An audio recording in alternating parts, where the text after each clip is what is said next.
अस्सलामुअलैकुम BBN news में आपका इस्तकबाल है। मैं हूं सानिया। न्यूज़ की शुरुआत करते हैं हेडलाइंस से। वंदे भारत एक्सप्रेस पर दूसरे दिन भी पथराव, टीएमसी और बीजेपी के दरमियान सियासत तेज, ममता बनर्जी को दुख, अपोजिशन का इल्जाम।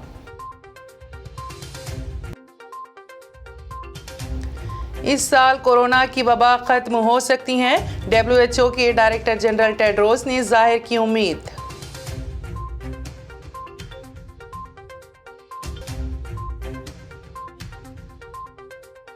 और सिद्दीपेट शहर में मुहिब आतिशज़दगी का वाक़या, 5 दुकानों में लगी भयानक आग।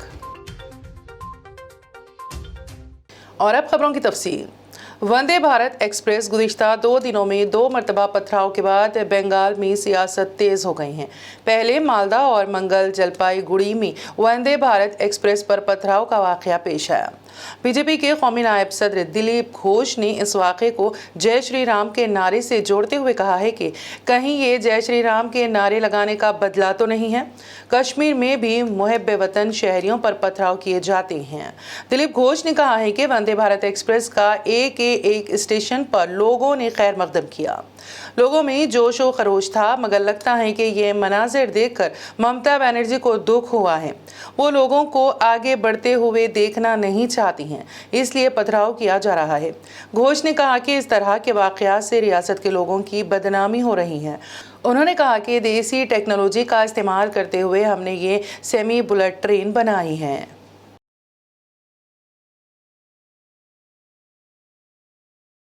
वर्ल्ड हेल्थ ऑर्गेनाइजेशन के डायरेक्टर जनरल टेड्रोस एज़ानोम गैब्रियस ने उम्मीद जाहिर की है कि कोविड-19 की वबा 2023 में ख़त्म हो जाएगी। टेड्रोस ने प्रेस कॉन्फ्रेंस में कहा, कोविड-19 बिलाशुबा अब भी बहस का एक अहम मौजू है, लेकिन मुझे यकीन है कि सही कोशिशों से इस साल ये सेहत-ए-आमा की इमरजेंसी बाज़ाब्ता तौर पर ख़त्म हो जाएगी। उन्होंने कहा कि तिब्बी निगहदाश्त, वैक्सीन और इलाज में बेहतरी की वजह से दुनिया अब चंद साल पहले की निस्बत बहुत बेहतर पोजीशन में है। उन्होंने कहा कि टेस्टिंग, इलाज और वैक्सीनेशन तक रसाई में अब भी बड़े तफावत मौजूद हैं और बिल आखिर कोरोना इंसानी सेहत, मईशत और बड़े पैमाने पर मुआशरे के लिए एक ख़तरनाक वायरस बना हुआ है। वाज़ेह है कि कोरोना वायरस का पहला केस दिसंबर 2019 में चीन के शहर वुहान में सामने आया था।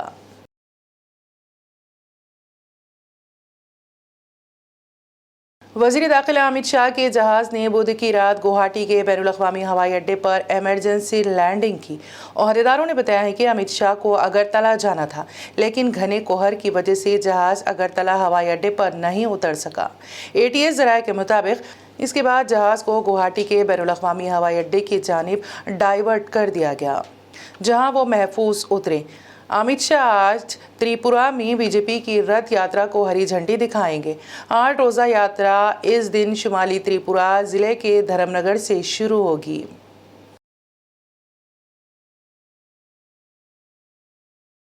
जम्मू कश्मीर के सरमाई दारुल हुकूमत जम्मू में रहबर खेल असातिज़ा का मुजाहरा बुध को 16वें रोज़ भी जारी रहा।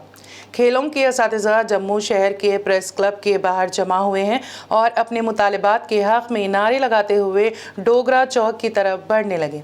इस दौरान पुलिस और मुजाहिरीन के दरमियान मामूली झड़प हो गई। पुलिस ने चंद मुजाहिरीन को ज़ेरे हिरासत में लिया।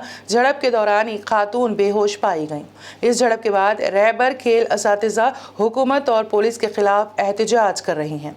मुजाहिरीन का कहना है कि एक तरफ हुकूमत उनके मुतालिबात पूरे नहीं कर रही है, वहीं दूसरी जानिब पुलिस उनकी आवाज़ को दबाने की कोशिश कर रही है। उनके सिर्फ 2 मुतालिबात हैं। एक ये कि आसामियों को डीफेस करने की तजवीज़ को मनसूख किया जाए और प्रोबिशन की मुद्दत 7 साल से कम करके 5 साल की जाए।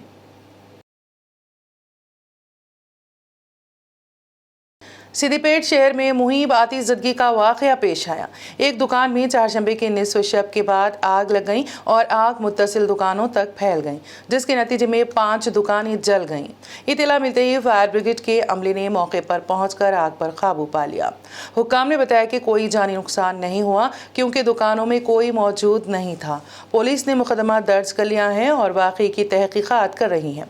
ताहम पुलिस का ख्याल है कि आग शॉर्ट सर्किट के बायस लगी होगी। तहकीकात अभी जारी है। हैदराबाद के बहादुरपुरा में गुज़िश्ता रात बहादुरपुरा ट्रैफिक पुलिस की जानिब से ड्रंक एंड ड्राइव मुहिम चलाई गई। इस दौरान पुलिस ने एक शख्स की गाड़ी को पकड़ा जो शराब के नशे में धुत था। पुलिस ने उसे आरसी बुक लाने को कहा, जिसके बाद उस शख्स ने अपनी आरसी बुक पुलिस के हवाले किया। इस दौरान हालत नशा में उस शख्स ने शराब की बोतल के साथ पुलिस के सामने हंगामा शुरू कर दिया और वहां से जाने की जिद की। बारजा पुलिस ने गाड़ी को जब्त कर लिया। क्या बोले आरती लेके आओ, ये तो बोले आरती देखो जेब में मैं लेके आ, आरती बताओ देखो साफ खुद साफ क्या साफ के साथ जमाना जो बताओ उन लोग भी बताओ, उन लोग भी बताओ जो ये सब बोलता पूरे बोले ये आरती है, ये तो बोले गाड़ी पकड़ेगा तुम्हारी है अब बीच बेटा आज ही घंटा बोले पकड़े लेके आओ देता हूँ बोले तो कहीं को नहीं दे रहे, वो बोलो क्या करे गलती क्या क्या है पी के आई तुम, क्या पी के आई? भाई ड्रिंक करे, आओ ड्रिंक करे नहीं करे ना बोल रहे 127%। हाँ क्या है परमानेंट क्या है बताओ, चिट्ठी है देखो भाई चिट्ठी है ना, फोटो बताओ बोलो, फोटो बताओ बोलो। पुराना शहर हैदराबाद के मंगलहाट पुलिस स्टेशन हुदूद के कागजगुड़ा कारवान रोड में वाक़ एक दुकान की छत पर एक नामालूम शख्स की नाश दस्तियाब हुई, जिसकी उम्र 50 था 55 साल बताई जा रही है। इस बात की इत्तला मिलने पर मंगलहाट पुलिस मुकामी वाक़े पर पहुंच गई और लाश को सरकारी अस्पताल मुंतकिल कर दिया और एक मुकदमा दर्ज करके तहकीकात की जा रही है। पुरानी शहर हैदराबाद के इलाके रबीलपुरा में वाक़ माता की खिड़की में दो नौजवानों के दरमियान उस वक्त झगड़ा हुआ जब इलाके में लगी सब्जी मार्केट में पहुंचे दोनों शख्स के बीच पार्किंग को लेकर झगड़ा शुरू हुआ और बात मारपीट तक पहुंच गई, जिसके नतीजे में दोनों नौजवान जख्मी हो गए। इत्तला मिलते ही इंस्पेक्टर रंजित कुमार गौर ने फौरी मुकामी वाक़े पर पहुंचकर दोनों जख्मियों को उस्मानिया हॉस्पिटल मुंतकिल किया। डॉक्टर्स की जानिब से दोनों की हालत खतरे से बाहर बताई गई हैं।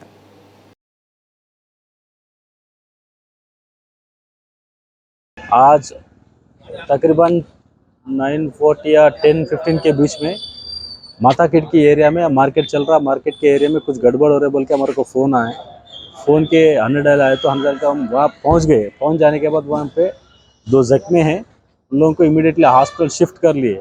अपने शिफ्ट कर लेके वहाँ पे इंक्वायरी करे तो वहाँ पे एक पार्किंग के इश्यू में, मार्केट के टाइम पे पार्किंग का इश्यू है, उसी इश्यू में बात करने के दोनों के इश्यू में आर्गुमेंट हुआ। आर्गुमेंट से इतने में वो बाजू में एक राड ले लेके मारे बोल के सुनने में आ रहा।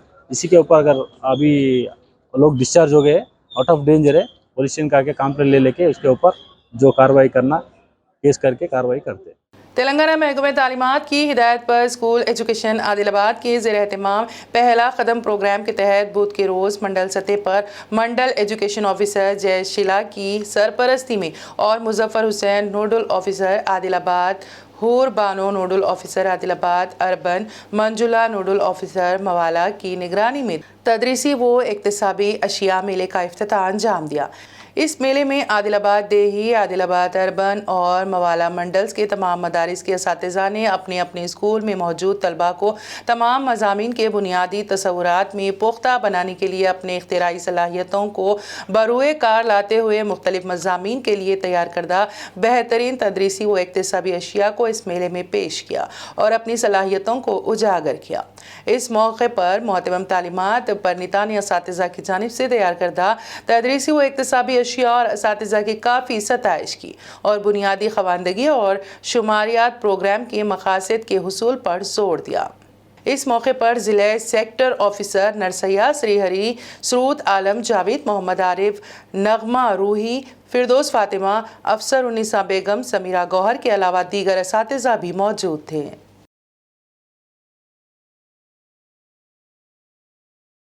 ईरान के सुप्रीम लीडर अली खामनाई ने कहा है कि जो ख़वातीन मुल्क में हिजाब के लाजमी उसूलों की मुकम्मल पाबंदी नहीं करती हैं उन पर बगावत और हुकूमत की मुखालिफत का इल्ज़ाम नहीं लगाया जाना चाहिए।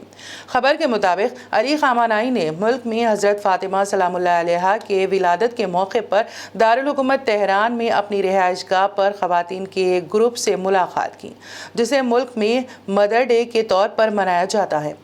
इजलास के बाद तकरीर में खामनाई ने उन मुजाहिरों का हवाला दिया जो सितंबर में एक नौजवान खातून की हलाकत के बाद मुल्क भर में छिड़ गए थे।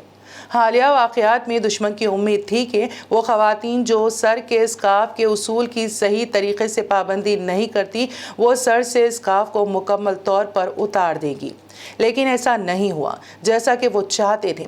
लिहाजा उन्होंने कहा कि इसमें कोई शक नहीं है कि हिजाब फ़र्ज़ हैं, हर किसी को इसके बारे में शऊर रखना चाहिए। बिलाशुबा ये एक मजहबी फरीज़ा है जिस पर अमल करना ज़रूरी है।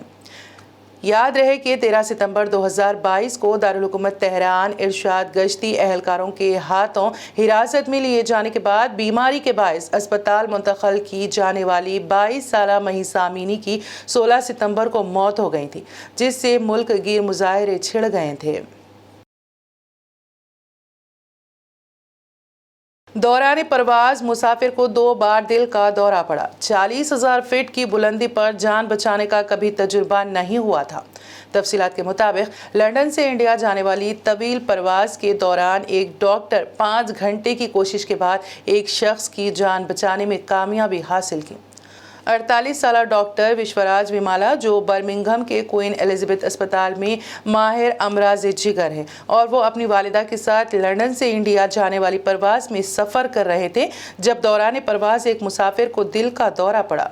जहाज़ में मौजूद तिब्बी सामान और मुसाफिरों की फराहम करदा अशिया की मदद से डॉक्टर विश्वराज 43 साला शख्स को दोबारा ज़िंदगी देने में कामयाब हुए। उनका कहना है कि ये वो तजुर्बा ज़िंदगी भर याद रखेंगे। उनका कहना था कि यकीनन अपनी मेडिकल की तालीम और तरबियत के दौरान मैंने इस तरह के हालात का सामना किया है, मगर सतह ज़मीन से 40,000 फीट बुलंदी पर कभी ऐसा तजुर्बा नहीं हुआ। और अब आखिर में एक नज़र हेडलाइंस पर। वंदे भारत एक्सप्रेस पर दूसरे दिन भी पथराव, टीएमसी और बीजेपी के दरमियान सियासत तेज, ममता बनर्जी को दुख, अपोजिशन का इल्जाम।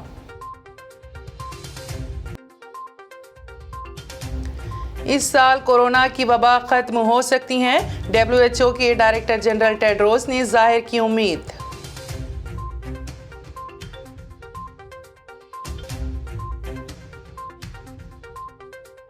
और सिद्दीपेट शहर में मुहिब आतिशज़दगी का वाक़या, 5 दुकानों में लगी भयानक आग। BBN न्यूज़ में फ़िलहाल इतना ही। ताज़ा तरीन अपडेट्स के लिए देखते रहिए BBN न्यूज़। BBN चैनल को सब्सक्राइब और इस वीडियो को लाइक और शेयर ज़रूर करें। अब इजाज़त दीजिए, खुदा हाफिज़। BBN चैनल के व्यूअर्स के लिए एक अहम इत्तला। अब BBN चैनल का टेलीकास्ट भारत भर में हो रहा है।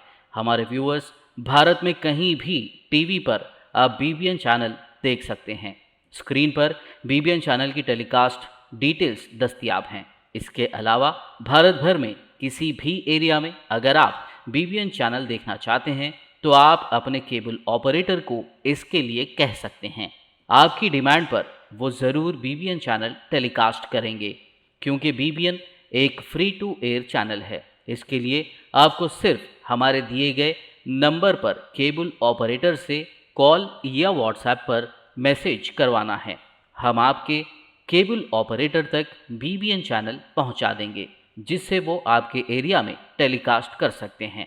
इसके लिए चैनल की हमारी पूरी टीम लगातार काम कर रही है ताकि आप तक BBN चैनल को पहुंचाया जाए।